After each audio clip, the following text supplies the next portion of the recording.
You're now listening to the Diversity Roundtable. I'm Pamela Xaba, entrepreneur, inclusion enthusiast, and the founder of Nonkosi Creatives with over 2 decades as a corporate HR professional. My goal is to give you insights into conversations with entrepreneurs and corporate professionals who have insightful stories of triumph and leadership. I uncover my personal journey from cultivating diversity and promoting inclusive communities. We'll also find out why building a prosperous society is vital for leadership roles. Subscribe and get ready to rise, lead, and help define the spirit of South African excellence. Good day, welcome. Thank you for tuning in. Thank you for coming in. I'm your host, Pamela Xaba, for the Diversity Roundtable. I can't imagine how far down the year we have gone. We're in October, actually towards the end of October. So literally we've got 1.5 months towards the end of the year. I always count December half a month for obvious reasons. So, but back to episode 19 today. I am so blessed. I am so honored. Firstly, let me just introduce our topic. So our topic is WomenCan. The table is big enough. Don't worry about my table. So I'm talking about another table here, specifically the boardroom table and just the worldview table in general. So I've got fabulous guests. You know what? We keep going from strength to strength with this podcast. And, you know, I think today I'm going to afford my bragging rights, you know, in terms of how fabulous my guests are today. And so I have got Marcia Mayaba, who is the Vice President Sales in the automotive industry. And she's just an amazing human being. You will soon find out why I have to brag about her. And then I also have Tumi Mthembu, who is the founder and the MD of WomenCan. This is a lady who's making waves in various sectors of our country in terms of women empowerment. So Marcia and Tumi, welcome. Thank you so much for gracing us at the Diversity Roundtable. I am so honored, and I had to make sure that I plan this podcast well in advance because I know that, first of all, you are in demand, both of you, and you are very, very busy women, and as you should, because you are really, really doing nice and wonderful things. So thank you for coming through this afternoon. We really, really appreciate you and are grateful. Thank you for the invite, Pam. So WomenCan, the table is big enough. So let's get into it, right? But before we get into the discussion, we're going to have a casual discussion. And I know that you've got loads and loads and loads of nuggets of wisdom and stories and experiences, both joys, wins, triumphs, overcoming challenges. So I know that this is really going to be an empowering discussion. But before we get there, Marcia, let's go with you first. You know, so we've got our viewers and our listeners. The reason why we started this podcast was to empower young professionals, up-and-coming entrepreneurs, that little girl, that little boy in a rural community somewhere that does not have access to certain information that maybe they wouldn't even ordinarily have a chance to even sit down and have a discussion with someone like you, right, today, and getting to where you are. So maybe just tell us who you are briefly, your background, you know, where do you come from, and, you know, what has it taken for you to get to this point, just in terms of your background, whatever that you are comfortable sharing as far as your personal space is concerned. So over to you, my lady. Sure. Good day, Pam. Good day, Sissy. And to your viewers and to the listeners. Yes. Dumela Tumi. Hi, Yes. How are you? We've been called fabulous. So Yes. I think you and I are under pressure here. But no, thank you so much. You know, often when people say the things that you say, my response is, I wish I could see myself through your eyes. Because I am that girl. I am that little girl from the dusty streets of Soweto, born in Orlando East. Yes. Who didn't even dare to dream, to be honest with you. Growing up in an apartheid era, there were many dynamics that we had to deal with, both from an upbringing perspective, educational background perspective, family. You know, when people say childhood traumas, those were the realities of my growing up. It's not unique. Childhood trauma is something that's very prevalent to this day. So background, yes, I'm that little girl. I had the blessing of having a mother who was a visionary during her time, in her very short time, because she died at the age of 43 through breast cancer. But she did enough to position me to be able to function. And I'm not even sure if she knew what she was doing at the time. But there's one decision that she made that catapulted me into the automotive industry purely by default, not by design. So I could spend hours talking about my background, who am I, etc. But, you know, just in summary for me is, I was about to go to university. Mama said, nope, you're too wet behind the ears. You're not going to university. You're going to take a gap year, but you're going to acquire a skill. And I said, what is that? And she said, yeah, you're going to go to a secretarial school. I was like, yo, I, mom. I don't want to be a secretary. Me, I want Just trying to I looked at her. I was like, me? No, mama. I don't want to be a secretary. I want to be a lawyer. Yeah. And she said, go and do that. Go and get the skill. And I got a typing skill. Yes. And when she passed away, I looked for opportunities in the job market. I was young, I was inexperienced, I was 21 years old. Sure. And it took me 2 years, because I had two younger sisters, 10 and 12 at the time, that I was looking after. It took me 2 years to eventually get a job. Sure. And it was the automotive industry.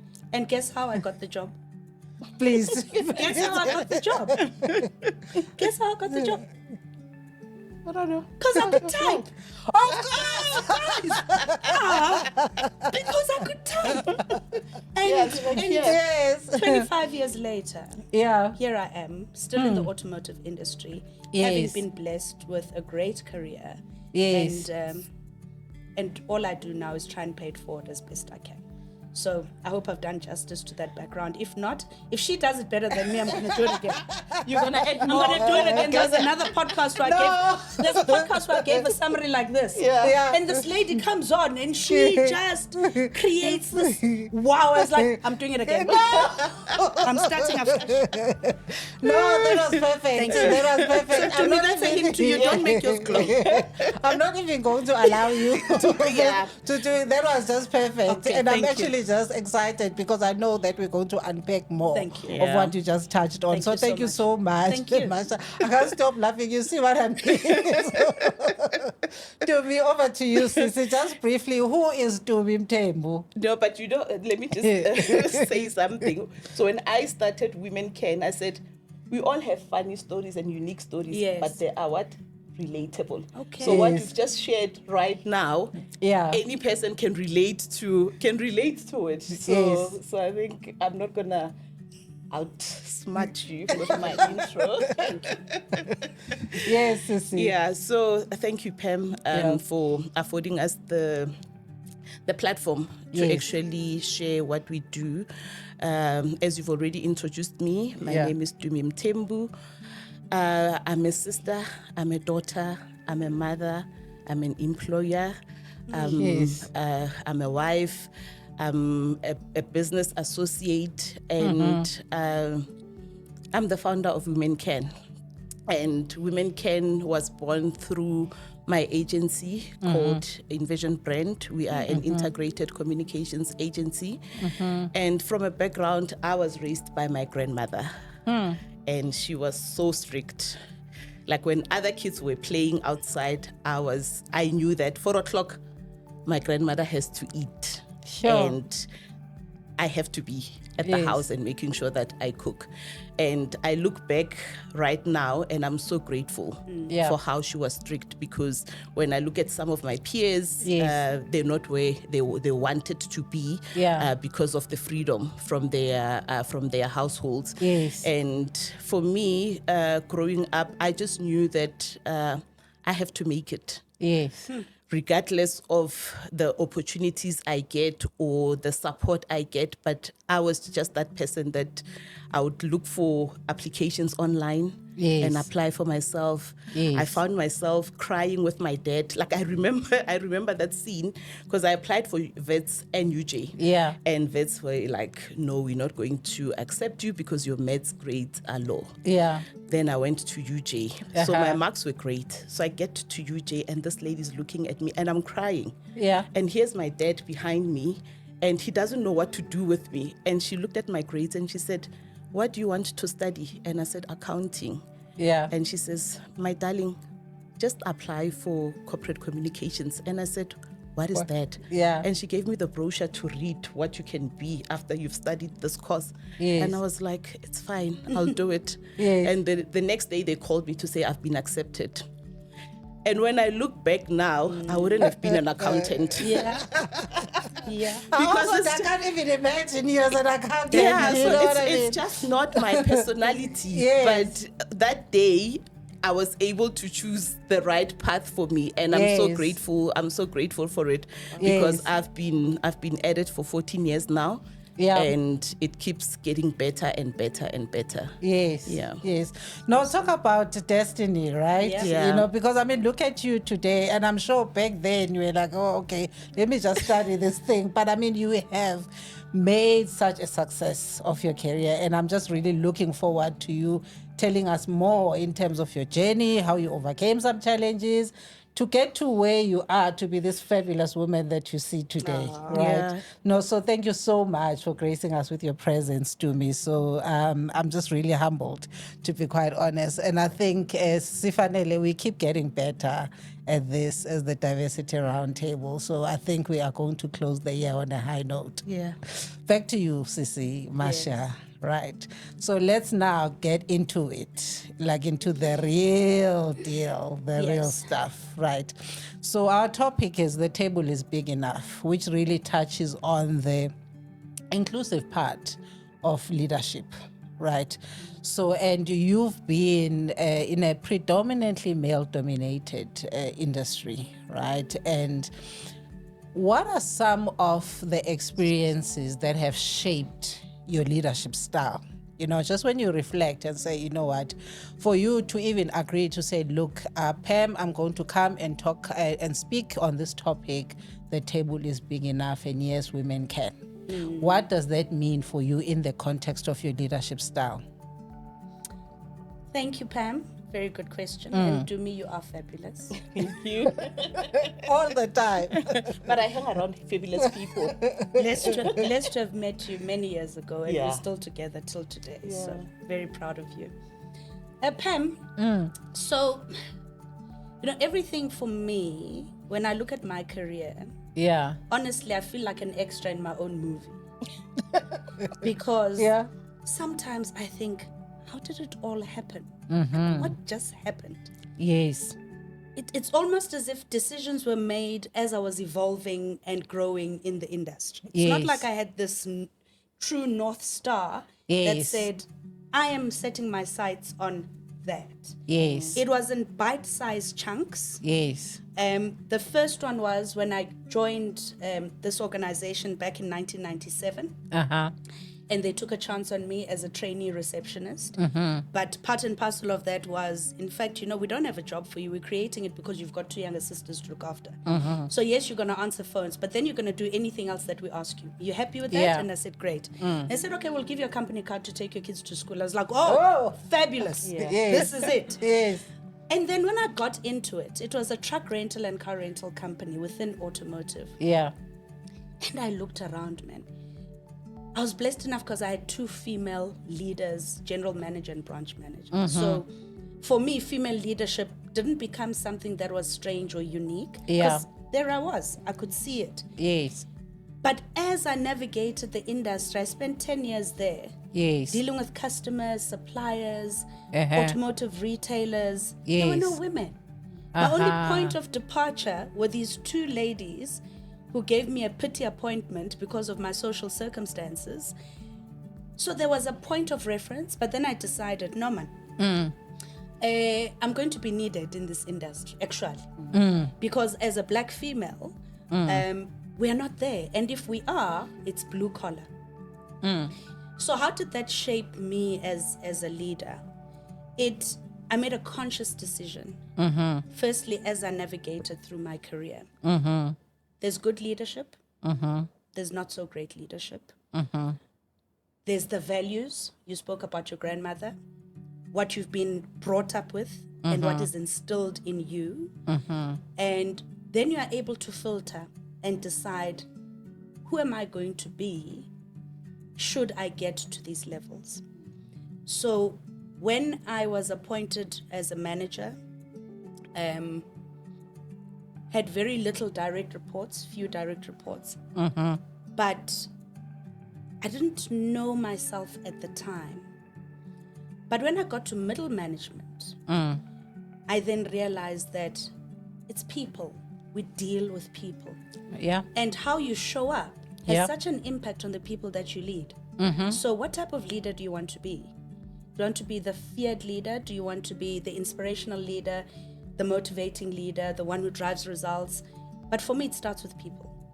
And tinekaya sikuliswe, everybody uses this term loosely, ubuntu. Yeah. I don't just say it. I practice it. And I'm confident in saying that because there's so much of the evidence around me that I am a human being. So for me, it starts with people. I'm a very caring leader, but I'm also intentional about, if I'm able to shape and influence, what is the point of not shaping and influencing? So if I am Marcia and I was the first Black female dealer principal in South Africa. Say that again. Oh, okay. if I'm Marcia Nokolo Veronica Mayaba and the first Black female dealer principal in South Africa for one of the German brands, where's the next Marcia? Yeah. So then I spent a lot of time wanting to see more Marcias.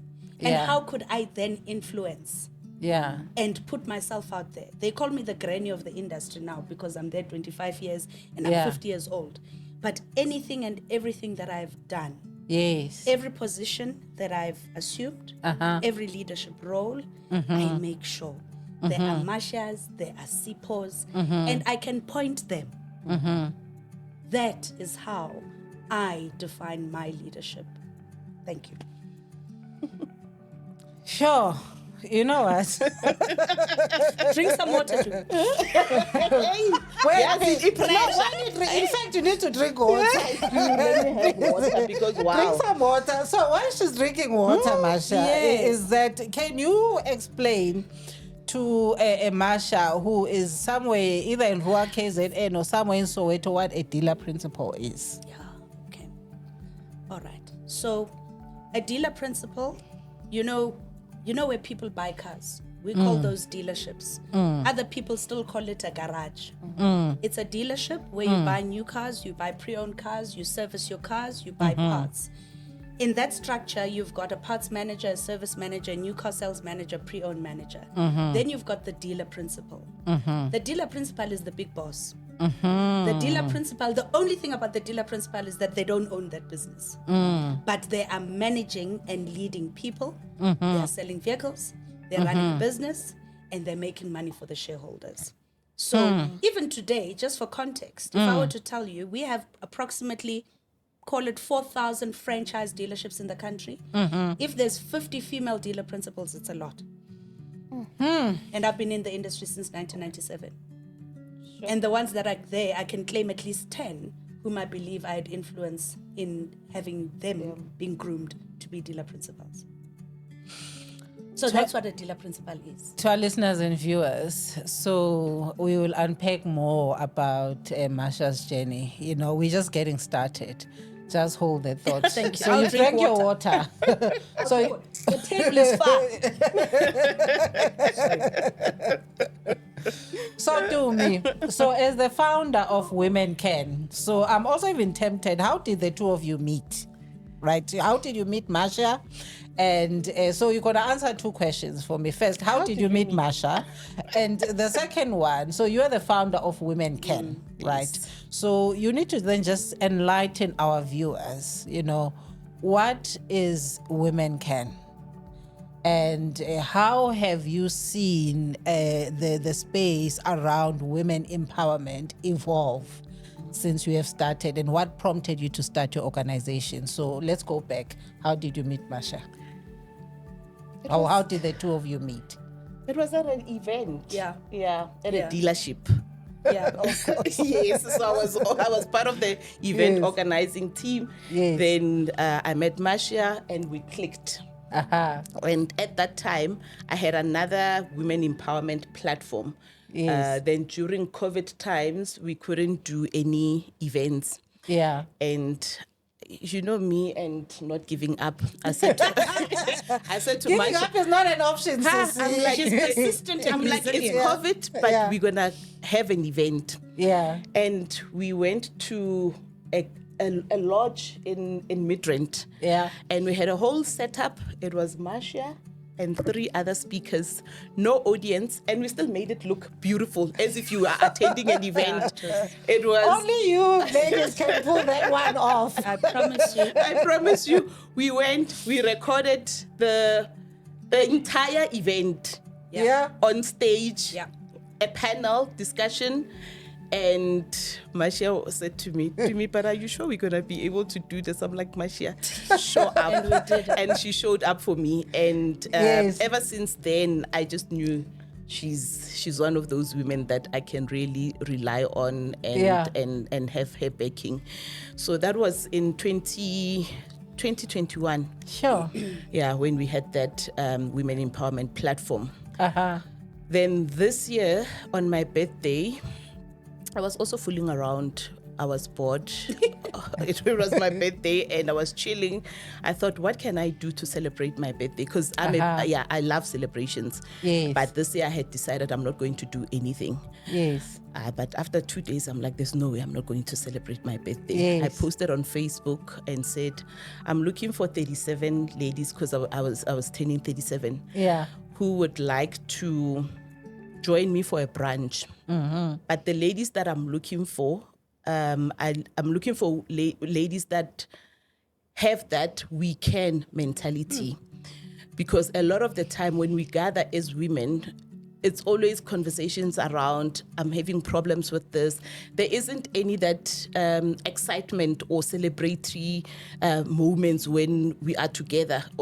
I'll complain about my business. Marcia maybe will complain about work. Someone will complain about their relationship. So I said, let's create a platform where we come as our authentic self and we show up for ourselves, not for anyone. This is just for us, showing up for ourselves and celebrating ourselves. Yeah. So I had more than 37 ladies. So there were 50, I think there were about 50 ladies that came. And funny enough, a lot of them were executives.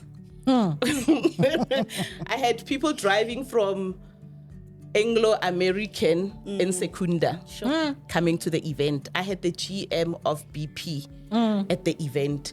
And I thought to myself, so I had academics. Everyone, when they were introducing themselves, they are studying their PhDs. They've just graduated with their masters. And I thought to myself, I'm like, okay, this is a community that I can influence. And it was end of Jan when we hosted the brunch. But what made me even push more, because I just thought it will be an annual brunch and I'm not going to do anything throughout the year. One lady stood up and said, for the first time, I come to an event and I am just myself. Yeah. I feel like I belong. Yeah. I feel that I don't have to worry about how I look, how I speak, and what car I drive. So this, for me, it's a home. Yeah. Hence the name WomenCan, a home for all women. Because this is a home where women can belong, women can connect, and women can celebrate one another. I always say in a house, whether if it's a 4-room or it's a 10-bedroom house, we all have our favorite rooms. Yeah. So when are you in the kitchen, or are you in the bedroom, or are you in the dining room? But when you are part of our community, there is that room for you. And that has kept me going. From Jan, I was just living on WomenCan. And I said to myself, I will find my tribe. And I did. I know even when I reached out to Marcia again. She was the first person I called. I said, Marcia, I want to do this event. Actually, we went and met for drinks. And I told her, I said, Marcia, this is what I'm trying to do. And she's like, Tumi Mthembu.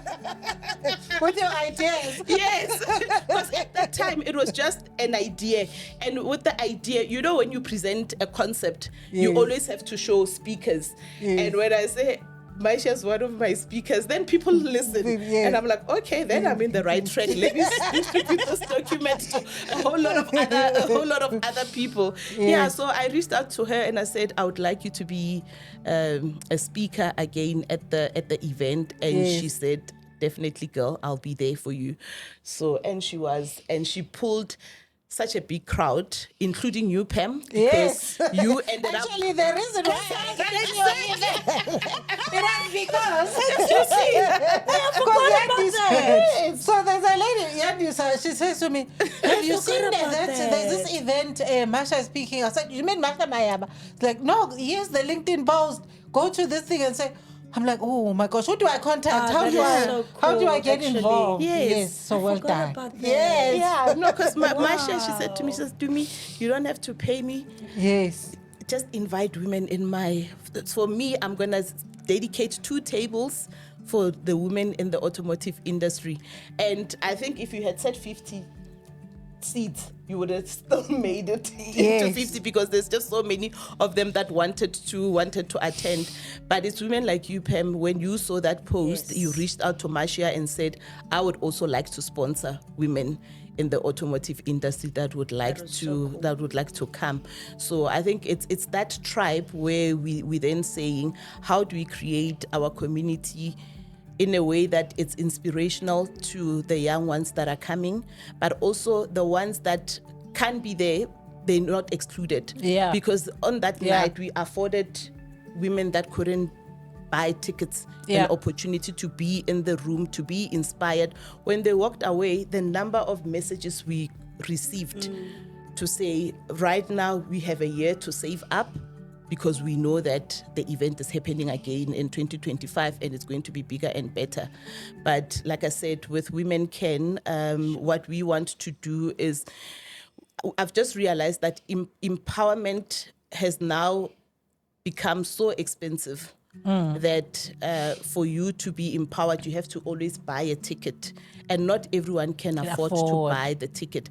But also, I want to speak to women that are at home, that don't have social media, women that don't have access to these platforms. How do we reach them? How do we inspire them? How do we even share their stories?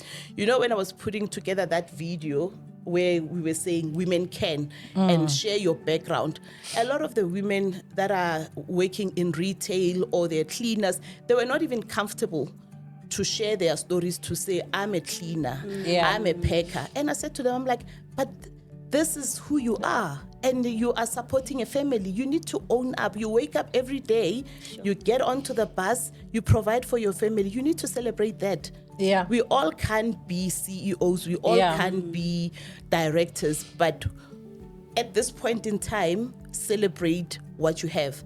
Especially in a country where, you know, most families, they don't even know where their next meal will come from. Yeah. Right? Yeah. So for us, it's just putting the spotlight on what women can do, regardless of race, background. I know that we can do way better than our male counterparts. So now I'm saying, let us show the world what is it that we can do. Because I think if we are in their face, a lot will happen. Please don't make me cry. You know, it's because I wanted to say that. This one. I wanted to say that as well, Luguzi. I'm having such a moment here. Around WomenCan. You know, there's this perception that as women, we've got that pull her down syndrome. We're selfish. We're the ones who want to be on top alone. And for the viewers and the listeners right now, this is what women can do collectively. And the podcast in itself, we pray and hope that it'll have that reach and a mindset switch of people who actually see that it can be done. Yeah. So I actually even forgot about that. Yeah. Hey. We've been through a lot. Knee staring, I keep telling you. You want to be extra in your own movie. You know what? But that is so But I'll give it to you. That is so Honestly, profound. you know, Sure. I'll give it to you. You ask, you see, because you know, I'm so touched when you say that sometimes you feel like an extra in your own movie, because that's a sign of just being humble, of just being human. You know, to say you do not have this character or this personality that says, you know, I am this big personality, look at me and how fabulous I am, and all those things. So I think the humbleness in you and just looking out for other people and not forgetting, right, that there is a Marcia out there, that I was once that young Marcia that didn't know, you know how tomorrow would look like, you know. But looking at you today, you know, can you please just tell us the story? Can you just talk to us about, you know, just to continue, build on what Tumi has shared, just the concept on resilience. And you're looking back and you know something, and I actually identify with what you are saying, because some of the experiences, they feel like out of body experiences. To say, did I really go through that? You know, and how did I even go through that? And when you reflect and you think about an experience that you look at, how did I even overcome that? And here I am, I'm still standing. What does this mean then in the context of resilience? That then tomorrow is another day and it's going to be okay. So, to build on what Tumi said, I think going back to my comment of being intentional. Yeah. Resilience. Tumi spoke to tribe. Yeah. Your tribe. Very important. I call it board of directors. Yeah. My own board of directors. And I've got board of directors for home. Yeah. And I've got board of directors for work. And sometimes I combine the two for guidance, advice. Mentorship, very important. I found out the importance of coaches and mentors quite later on in my career. When I realized that I think I was losing myself in the process, because I was fighting so hard for this male-dominated industry, a point to prove, and it broke me. Yeah. It broke me, and it took 3 years, 2014, 15, 16. It took 3 years for me to come out of that break. And when I say it broke me, I had a nervous breakdown. I literally just couldn't anymore. I'd pushed myself so much between 1997 and 2014 to prove that as a woman I can do this, but as a black woman I can do it in a very white, male Afrikaans dominated industry at the time. The resilience is when you are a superstar. Up until 2014, I was a superstar. I was like, yes, see, this black woman, we don't know, she's walking on water. I've got this. You know, this one white guy said, I mean, I still remember I'd won an award. Yeah. And he came down, instead of saying congratulations, he said, you're too confident. You're far too confident for my liking. Yeah. Oh, and Lord. indeed, a few months later, I broke. So I'm sure wherever he was, it's like, I told her, you know? Yeah. And then the resilient part of it comes in, Tumi and Pam, where I then had to come back into the industry. After being broken, I took a sabbatical. And when I was coming back, all of a sudden, I was no longer coming back as a superstar. Everybody was saying, you see, women can't handle it. We gave her the dealer principal role, didn't handle it, did well, fell off the cliff. See, women are emotional, man. You know? And then, to Tumi's point again, when we talk about men, right? Not all of them see us as a threat. There'll always be that one or two that sees right through you and says, I'll give you a chance. So this guy said, come here. Come be the superstar that you were before the breakdown. That moment, and Tumi knows it, You know, I call that Marcia Mayaba the return. Yeah. Because when I came back, Pam. Yeah. Fire. You know, that is the return, Baba. I shame. I came back. I came back. That's why I'm sitting here today. God's Because blessing. after that, there was just no turning back. Yeah. And that is when I realized, Ugut, there is an element of resilience that I have. The second part of resilience, there's that lovely document that we call a policy at work. So when we talk about female empowerment and we're all sitting in the boardroom and we decide that 40% is the target to have female managers in the organization, and you give me the responsibility to drive it, oh man. Yes. The pushback that you get. There was a time when I was CEO for one of the organizations. Yeah. I approved every single management appointment at CEO level. It didn't matter how junior the management position was. Yeah. And they would escalate non-female male counterparts. And I would decline it. Now imagine putting a male motivation. Yeah. How many heads must it go through the approval line to get to me? And then how many heads must it go down when Marcia declines? Sure. And then they say, I'm stalling the recruitment process, businesses are bleeding. I said, well, give me black females, give me white females, give me Indian females, give me colored females. So, And they're 40%, there. and they're there. Yes. So from a meager 5% to when I exited to a 30%, I thought, you know what, I've done well. Had the business not gone the way it did, we would still be going with it. So, and that's resilience, being able to stand firm on what is right to do. And that's what I did. And I tell you, 70% of the industry loves me, 30% doesn't, purely because of that. And I'm unapologetic about it. You don't have to be apologetic. Thank you very much.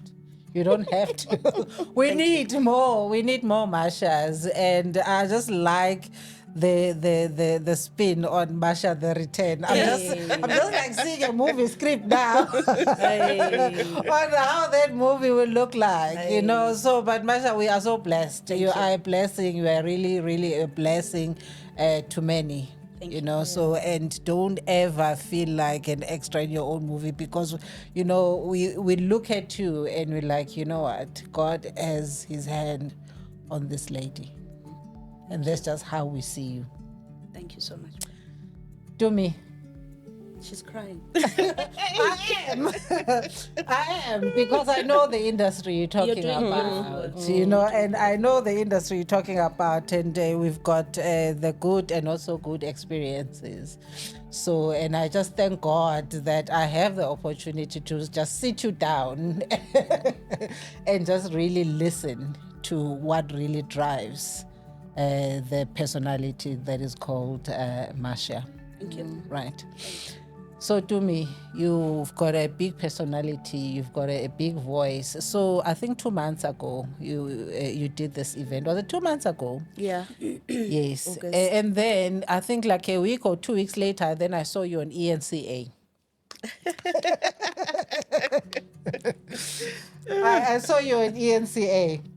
So that really told me that, you know what, this is a woman who is going places, who has gone places, who's going even further, right? And I know you mentioned that 2025 WomenCan will be bigger and better, right?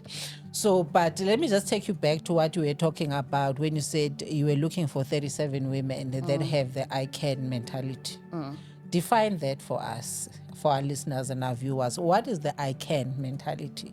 Because if I just have to explain it in layman terms, it sounds like a motivational thing. Yes, we can, but knowing you is you're not about that. Yeah. So what is the I can mentality? What does that mean? For me, it's action. I always say to people that we all have the same ideas. It's about who acts first on that idea. Like I said, WomenCan, Jen, I launched with the branch. And I said to myself, I'm not going to stop. I'm going to run with this. And that, for me, it's the I can. Just believing in your ideas, because no one understands your idea better than yourself. And to try and convince the next person, it might take years. I think I've worked with a lot of brands, and I've come up with a lot of concept where only I see the vision. And when I have to explain it to them, they will question my vision. But for me to see it come alive, it means I need to act on it. And now they'll be able to support it. Because right now, when I reflect on the night of mystery, I've knocked on so many doors to say why you need to be part of this. And they thought, Tumi's fooling around. There's not going to be billboards. There's not going to be speakers. Well, yes, now you remind me, we have to talk about the billboards, and you have to explain what Night of Mystery is. But yeah. So everything that I had in that document to say, this is what will happen on the night, they thought it's just a dream. Yeah. But because I was intentional and I made sure I act on it, it's no longer a dream, it's a reality. And now they're coming back to say, we've missed out. How do we get involved? So the I can mentality is that there'll be so many noises around you. But if you know where your goal is and you stick to that, it's easy to attain it. I think a lot of the time we get distracted by, it's not going to work. I think if all the ideas I had shared with people to say, I want to do this, they'll say, but you don't have money for the venue. Yeah. You don't have money for speakers. You don't have money for sound. So it's not going to work. Leave it. So I know that I've always told myself that I'm not a failure. So anything that I want to do, I can do it. But now I just want every other woman to actually start believing in themselves, to say, I can actually do it. But also it's what Marcia was saying right now, to say when you've put people also in leadership roles and they don't act on what they meant to act on, but they just follow, it's a tick box. Yeah. Yeah, a lot of the time it's, I'm Marcia, I'm the director, but you don't have a say in the decision making. And for you not to have a say, it's because you're also afraid of losing your job. So you It becomes a means to an end. Yes. Yeah. But if we have more Marcias and Tumis, Tumis, yes. that 30% would now be what? 70%. Yeah. So we need to build that comment where he said you are too confident. It's what WomenCan is looking for. Be that confident women, that when you step into the room, people know that she means business. Marcia, sorry, not Marcia. Tumi, you had like what, 5 billboards around Sandton. Yes. Like prime spots. Prime location. You know, how did that come about? I want to know. But I want this to be a testimony for our viewers and our listeners that indeed women can. How did that come about? Because it was just something to behold. I was like looking at this like, I couldn't believe it either. I think Marcia had to drive around to say to me, I saw myself on Rivonia Road. I did. And it's not like this postcard. It's like the billboards of the billboards. Yeah. Billboards. I know. We also had to drive from the office and just wait there. The team were calling me like, it's not coming up. What time is it going live? Yeah, but Pam, for me, I've never experienced women pull me down syndrome, to be honest. Yeah. I've always been supported by women. Yes. And even with the billboard, it was a collaboration with Prime Media Out of Home. And the lady called me and said, I saw your event and we would really like to participate at the event, but obviously due to budget constraints and the timing is not right, but how do we collaborate where we bring in our branding at your event and we can give you visibility. It's a week before the event. It won't drive any ticket sales, but it'll sure give you visibility and exposure. And it did that. We were a talk of the town. You still are, you know, and it's just really such a beautiful story to say that not all women have this pull me down syndrome mentality, right? It's like really women supporting women like with tangible actions. So, and I think that is just a testament of the impact that you've had as far as women empowerment is concerned. Because if you haven't walked this journey, Tumi, and done all these nice and wonderful things that really empower women and actually live your life, you live what you talk. Because it's one thing to say something and it's another thing to actually do what you are saying. So I think this mentality is that act, do action. So because if you hadn't done that, you wouldn't have women like that, sponsoring you with these billboards in a prime area, right? Sure. A week before your event. Usually these things are pre-planned like months in advance, right? In advance. There's also God's favor, right, on your life. So no, really, really well done, and I'm just really looking forward to see what 2025 holds. Sure. But before I hand over, get back to Marcia. There's something that we missed. This night of mystery. What is that? So a night of mystery, initially I didn't even want to reveal the speakers. Yes. So that people just come to a space to be empowered without knowing who's going to be there. Yes. So your intention is to say, oh, there's WomenCan, it's women empowerment, I just want to come. Hey, but the team was like, hey, that's risky. People are buying tickets for the speakers. Yes. So let's reveal who the speakers are. Yeah. But the concept is that every year there will be a mystery. So this year the mystery was the awards, where we honored 8 phenomenal women, Marcia included, with the She Can Award. I won't forget that evening. It was amazing. It was. Yeah, so for us, it was celebrating Women's Month and wanting women to just come out to connect, network, and enjoy themselves. At events, you get in, you sit down, it's the welcome speeches, it's the formalities, then it's Q&A, then it's eating. But at Night of Mystery, Haibo, first thing, they are on the dance floor. Right? So it just showed that, like, sometimes we just connect from a professional point of view. There isn't, I don't know, Marcia can dance, or Tumi can dance, or Pam can dance. Yeah. So the space, everyone felt so safe to just be themselves. And that's what I wanted, because now next year they're all looking forward to, we wonder what dance moves are we going to. That was awesome. It was a beautiful evening. Yeah, so I wanted it to be motivational, empowerment, but also for women to enjoy themselves. I think we go through so much that we forget.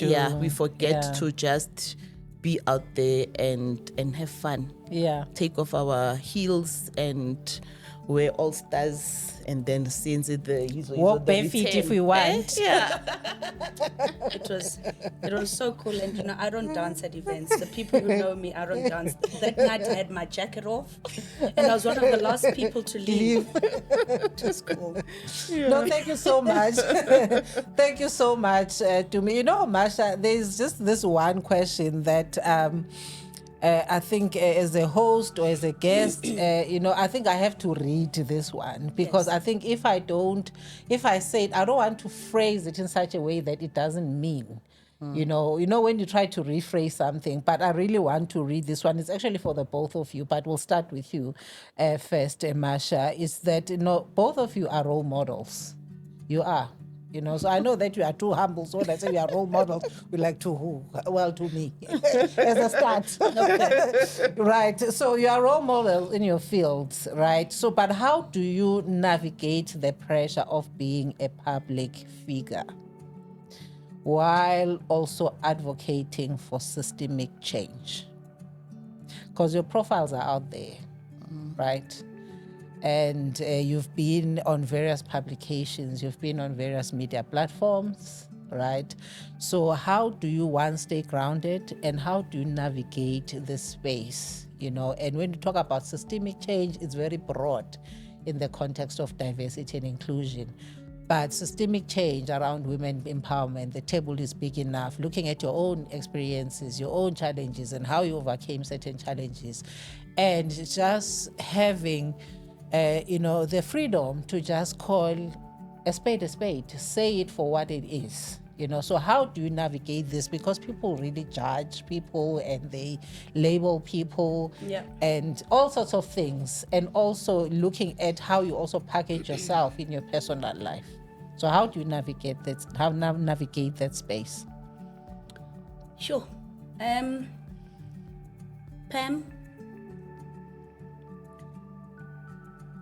I realized when I started being appointed at executive level, even more so then, that the narrative stopped being about Marcia and Veronica Mayaba. Yeah. The narrative was bigger and broader than that. Yeah. And how I show up, and like you say, our profiles are out there. And that for me was also intentional. You know, I wanted to be listened to. Yeah. But in such a way that I derived respect from my industry colleagues. So when the narrative started becoming about more than just Marcia, I'm very conscious of when people see me, who do they see? What do they think of? And the one word that always comes to mind for me is integrity. If my character cannot be assassinated for whatever reason, and my integrity stands firm, that's who I am. And part and parcel of being able to articulate in the toughest of environments is because one has a track record over a period of time. And I've worked very hard at that. So very often I say, even on the worst day, if I can say something that is going to be remotely unaccepted by the industry, they're going to forgive me because I'm human and I'm not infallible. So, because I worked hard at that. Yeah. So that for me is how I manage my persona. I'm mostly comfortable when I'm at home. That's my safe space. At home, they tell me, don't talk to us like we're in the boardroom. And then I say, leave your boardroom hands at work. Don't talk to us like you're the boss, right? But it's my safe space. I'm a child. I'm happy. Yeah. So I'm really very conscious about how I show up and exemplary leadership. I cannot afford to let thousands of people down. And I get my social media, I get those children who call from Mbizan on X. Sis Marcia, I saw your podcast, So I'm very conscious of that. And I protect it with everything of my being. And my family knows. If we're at a function and I have a few drinks, they say to me, stop. It's okay now. It's not now. about you. Yeah. So I hope I've answered your question. No, you have. You have. Thank you so much. Thank you so much. Long-winded, but I hope I've answered.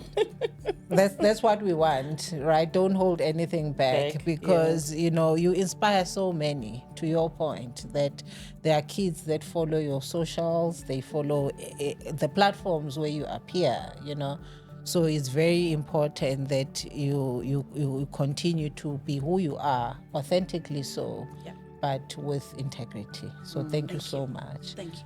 Tumi, over to you. Same question. I can repeat it. It's a fully loaded one. It's a fully loaded one. But yes, I think what helps me is that I own an integrated communications agency. Yeah. So brand positioning it comes natural. So I know when to say what, where, and how. So that is always it comes with part of my job. But for me is I always show up as my authentic self. Even if I'm not in the room, I'm not scared what would be said about me because I know who I am, and I'm grounded by my values. Marcia mentioned integrity, to say that's what I base my business on. Yeah. So when you interact with either WomenCan or Tumi or Envision brand, you just know that that's how we operate. Yeah. And the other thing for me, I think just being in the space where people are always looking out to say, okay, this one, is she a good leader? Is she not a good leader? But when you show up for people, they'll also show up for you. You can't. Sometimes we expect or we blame people for not doing certain things, but we also don't really look back to say, are we actually giving those people the support? Yeah.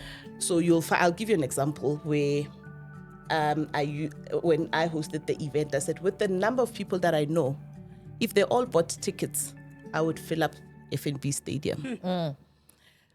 But someone will come and complain and say Tumi doesn't support, but you forget that you also don't support Tumi when Tumi is asking for for support.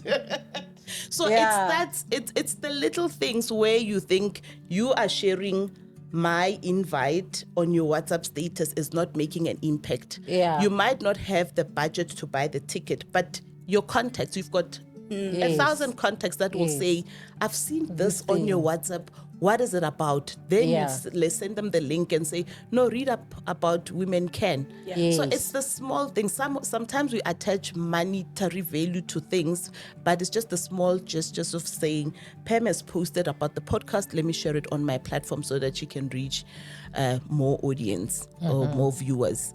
So for me, it's showing up as my authentic self, but also I stay away from situations that changes my character, because I know who Tumi is, and if I find myself where I have to scream when I'm not a screamer, then I know this is not the space to let me walk away. This is not the space to be in. So it's also staying true to your character and don't let other people change who you are. Sure. Yeah. That's why I love her. Sure. You know what? I love her first. Let us not forget. Marcia, the table is big enough. That's true. Okay, using my words. Okay. All right. So as we close, I know that you've got a hard stop in like 3 minutes. So I think as we close, honestly, ladies, I am just so humbled. You guys make me happy. Let me just say, honestly, Thank you, Pam. You just make me so happy. You give me so much joy. As we close, what actionable advice do you have for organizations that are really looking to, empower women in all contexts, whether it's in the work environment as well as in the social context? So what actionable advice? Because we know that there are women in certain organizations or in certain social contexts that are suffering in silence. And we've had incidents around mental health and workplace bullying and all sorts of things. I mean, it's out there. We see them and we see these things all the time. So what actionable advice do you have for organizations in that context? Pam, thank you very much for having us. Like you said, we don't have a lot of time. I could sit here and have a long conversation. I was so nervous coming here, but I've really enjoyed it. Maybe it's because Tumi is sitting next to me. But when we talk diversity, inclusion, equity, and belonging, it is so central to the core of successes of businesses today and for the future. And leadership plays a crucial role. When the CEO drives it with intention and purpose and manages the organization's culture exactly around that, believe you me, half the battle is won. However, if it's just a policy on paper and it is expected to be implemented at lower levels, there's so much barriers for whatever reason, because it's a movement, right? Educating people what it's about.